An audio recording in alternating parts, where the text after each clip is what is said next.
என்னை போல நல்ல மாப்பிள்ளை வாய்ப்பதொரு அதிசயம். என்னை நீயும் ஏற்றுக்கொண்டது பாவையன் பாக்கியம்.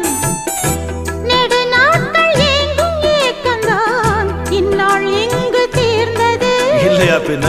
மங்கை செய்த பூர்வ புண்ணியம் மன்னன் வந்து சேர்ந்தது.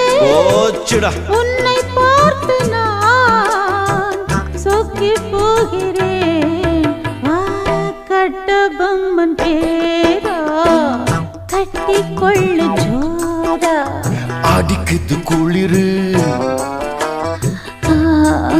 என்ன மடக்குது தளிரு. முல்லை பூங்கொடி கொம்பை தேடுது கொம்பை போல